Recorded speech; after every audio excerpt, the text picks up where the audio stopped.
So सबैजनालाई नमस्ते अनि 2083 सालको सबैजनालाई शुभकामना दिन चाहन्छु। र अहिले चाहिँ म यहाँ बानेश्वरमा छु। तपाईँले भिडियो देखिसक्नु भएको होला म कहाँ गइरहेको छु भनेर। अनि अब बानेश्वरदेखि म आज चाहिँ विशेष गरी थमेल नयाँ वर्षमा यसो के हुन्छ भनेर जाँदैछु। सो अहिले बानेश्वरबाट अब थमेल जान धेरै टाइम लाग्दैन, 5-10 मिनटमा थमेल पुगिसक्छु। अनि त्यहाँको गएपछि के हुन्छ कस्तो हुन्छ सबै कुरा देखाउँछु। भिडियो लास्टसम्म हेरिदिनु होला, धन्यवाद।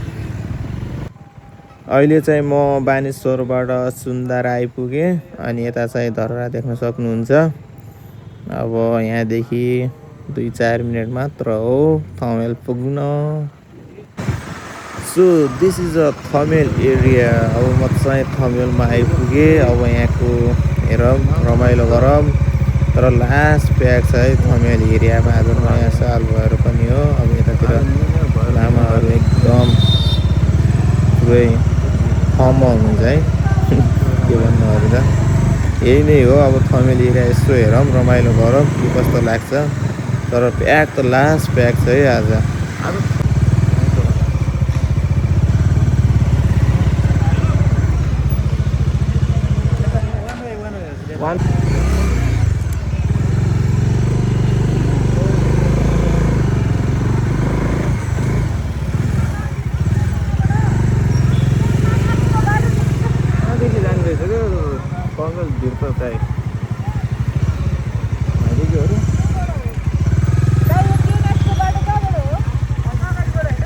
कहाँ जाने बाटो? थमेल एरिया है। थमेल एरिया गोरुबथान मैले आऊ भन्दै नि आयो। यस्तो राम्रो राम्रो सिनरीहरू देख्न पाइन्थ्यो। के गर्नु आएनौ। अब सुतेर बस है रुममा राम्रोसँग। अब यस्तो तल घरमा रमाइलो भइरहेको सिनरीहरू।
त्यसपछि हामी घर गइहाल्छौँ।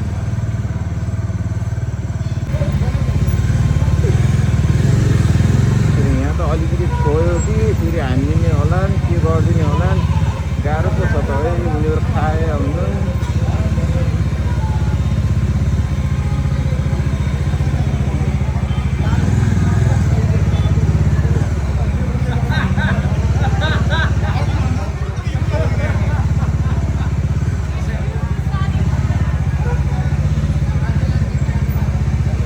नेपालमा त विशेष गरी यो टुरिस्ट एरिया हो।